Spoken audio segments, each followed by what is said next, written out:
Hey everyone, JT here, and I just watched Beatles 64, the new documentary that's on Disney Plus. And seeing as how I talk about the Beatles a lot on this channel, I figured I would come on here and give some opinions. Beatles 64 is a new documentary about the band's first US visit, not to be confused with the other documentary called First US Visit. It was directed by David Tedeschi and more notably produced by Martin Scorsese. David was actually the editor on Marty Scorsese's documentary Living in the Material World, a fine documentary about George Harrison, both when he was in the Beatles and his solo career. And it's interesting because, well, first of all, it's called Beatles 64, but it really only chronicles the band from when they arrived in New York in February of 1964, when they played on the Ed Sullivan Show, played in Washington and Miami, and that's it. So it's not like a full chronicle of the year 1964, so they don't talk about A Hard Day's Night or meeting Bob Dylan or anything like that. And the other thing that's interesting is I've seen all of this before, it's like, I'll get into that in a minute. Let me just first give my general impressions. But before I do, I am going to ask if you're not subscribed to me already to please hit the subscribe button, like this video at the end, and leave a comment. It really does help this channel stand out in the algorithm, and I really appreciate it if you do. Anyway, here are my thoughts. Is it a good documentary? Is it worth checking out? Will you like it? I thought it was good. I didn't think it was great, but I thought it was good. It did hold my interest the whole time, which is saying something, because again, I've seen all this before. I know all of this info. I've seen, like I said, so there was a documentary called The Beatles' First US Visit. When the Beatles were here for the first time, there was a couple of filmmakers, I have it written down here because I don't remember things, Albert and David Maysles, and at the time they had put out a documentary called What's Happening? The Beatles in the USA, but the documentary that I saw was in the 90s. It was a VHS. If you don't know what VHS is, they're tapes. And I rented it from the video store, and it was called The Beatles' First US Visit, and I watched it a lot.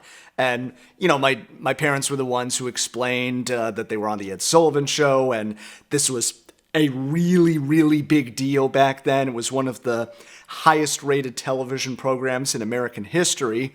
So I have seen this footage. It's also, you can see a lot of it in the Beatles anthology. I've seen this many, many, many times. I have the whole box set. So, yeah, again, it's like you're showing me another documentary on things that I've already seen, but this isn't like Get Back where there's hours and hours of footage that has never been seen before. Some of the footage I had never seen before, but a lot of it isn't all that remarkable. A lot of the footage I hadn't seen before is interviews with fans or just people in the neighborhood. They go up to Harlem at one point. This is in 1964. And they interview a couple of black guys, some who like the Beatles. And then there's this one guy, I think he's at a record store, and he's saying, yeah, I don't really like the Beatles. I'm a Miles Davis guy. I like John Coltrane. I'm like, I wonder if that's what I am compared to, like, back then they even had people like, this new music, it's not what it used to be, give me Miles Davis, give me John Coltrane, maybe that's how I am, like, this Billie Eilish, I'll get to that in a second, I like, Pink Floyd and blah, blah, blah, blah. But anyway, I'm getting ahead of myself. The documentary came out just a couple of days ago. I was on the road. I went down to South Jersey for a show. And it was interesting because a couple of people told me they had seen the documentary, and they weren't that enthusiastic about it. And I could understand why, because it's like, how many documentaries have we seen about the Beatles by now? And, we're all Beatles fans. I played George Harrison on Broadway, so I've seen the Ed Sullivan Show so many times. I got all my choreography from watching the Ed Sullivan Show and listening to George, how he talked back then. And famously, George had a sore throat while they were in New York.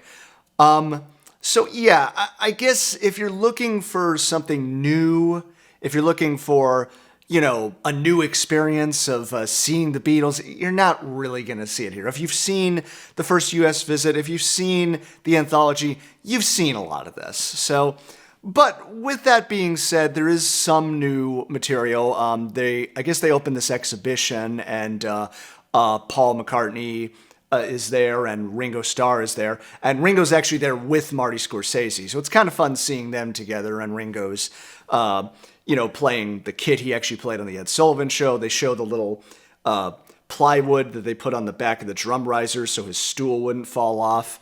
So all of that was interesting, and they have some archival interviews with George and John. But anyway, to kind of give a brief overview of the documentary, it starts off, interesting enough, by talking about John Kennedy, and specifically the Kennedy assassination and how, at that time, the country was in mourning. As a little side note, I covered this in History of Rock the 60s video. So this is, considering I've put out my own documentaries about the Beatles being, obviously, here's me just promoting myself. Yeah, they start off the documentary by talking about how President Kennedy was assassinated and how the country was in mourning. It was interesting because they play a version of All My Loving, which at first I thought was Billie Eilish, but it turns out it is actually a cover by Elaine Kim, who is just a YouTuber. She just performs on YouTube. I found her video. It's nice. It's just her sitting at a piano playing. I'm surprised they used that. And it's nice and all, but I'm really getting tired of these Billie Eilish-ish performances in all these documentaries. It's like, you can't play the song. You got to play this really slow. Close your eyes and I'll kiss you. Tomorrow I'll miss you. It's just like, okay, can't we just hear the song? Or, there's plenty of other Beatles songs you could be playing here. I think in my documentary, I think I used He Was a Friend of Mine from the Byrds, which they actually wrote about John F. Kennedy. But anyway, that's just me being nitpicky.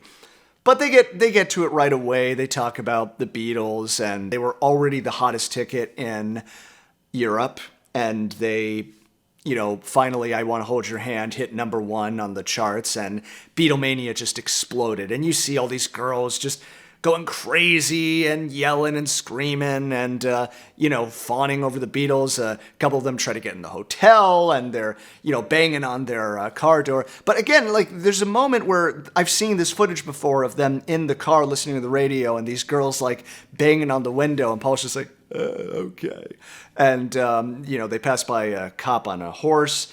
And in the anthology, they've got I Saw Her Standing There playing, and it's really exciting, and it's fun, and you're like, wow, it's Beatlemania, it's great. But in this documentary, they play Till There Was You, and the vibe is so different. It's like, it's not exciting. It's just like these girls are banging on their window, and you just hear, there were bells on it. I've never liked Till There Was You. I'm sorry, Till There Was You fans. I'm not a fan of their cover of it. I'm not even that much of a fan of the original. But whatever. It's just, again, it sets a really different mood. And that's kind of the whole documentary. The mood's kind of odd.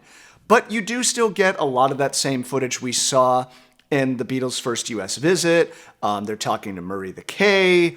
I cannot ever think about him without thinking of Bill Murray the K from the Ruddles. They're all having fun. George is being silly. Ringo's being silly. There's a great moment, I'm glad they include this, where John is playing a melodica, and he starts playing what sounds like the opening chords of Strawberry Fields Forever. This is 1964. So even at that point, he already was coming up with an idea for the song. It's one of my favorite things to see in the Beatles' first U.S. visit. They show them talking to the press a little bit. They don't show the whole thing. But interesting enough, it's like we're waiting for them to go on the Ed Sullivan Show. And, you know, you want to hear that whole opening. Now, yesterday and today, the newspapermen have been jammed with lots of reports of these youngsters from Liverpool who call themselves the Beatles. Ladies and gentlemen, Ringo Starr, John Lennon, Paul McCartney, and George Harrison, the Beatles! You know, you want to see that, and then them just bust into All My Lovin' and do the whole performance of that. Even Till There Was You, a nice version of it. She Loves You. And then they go away for a minute and they come back and do I Saw Her Standing There and I Want to Hold Your Hand. And then there's, you know, the juggler in between and all that kind of stuff. Now, following the Beatles, are they following or are they before them? During the Beatles set, the jugglers from Mayora. That's my Ed Sullivan. My dad did a better Ed Sullivan, by the way. But it's weird. They don't play the whole show. They just play little snippets of it. It's strange because I think of like in the Get Back documentary, it really builds up to that final concert and you get to see the concert in all its glory. And I really would have liked to have seen a really, really good, fully restored performance of the Ed Sullivan Show. It's this monumental moment in American history and music history, and we only get little tiny snippets of it. This happens in a lot of documentaries these days. There was the documentary about the festival in Harlem, like around the same time that Woodstock happened. Same thing, they don't play full performances. Show us the full performance. Let new people who don't know this music as well, let them see the whole performance, because that's what I saw when I was a kid in the 90s. I saw the whole performance of the Ed Sullivan Show, and I get it. I see what's going on here. So anyway, that was one issue I had with it. Some of the interviews were interesting. Like, there's a great interview with Ronnie Spector, who died not too long ago. And she's telling the story about how, she came up to the hotel and was hanging out with them and realized they were, prisoners, basically. They couldn't go out. They couldn't do anything. So she took them to Harlem, And so the Beatles go up to Harlem and, which is, at that time, was definitely predominantly, black and Latino, and they don't care. They're just like, yeah, okay, yeah, the Beatles, who cares?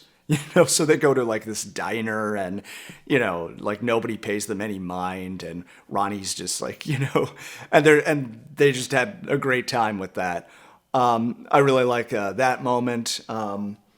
There's also a great moment where they talk about Little Richard. There's a lot of great moments where they're talking about how they were very integral to explaining that they got their influence from black music, which isn't to say that, Elvis did make a comment about that once in a while about Fats Domino or something like that. But this is the first time, like, it really, like, they were legitimately acknowledging, no, we got this from Little Richard. And they show Little Richard playing Tutti Frutti. Then they show Pat Boone and a great clip of Little Richard explaining it. Again, things I talked about in History of Rock and Roll in the 1950s.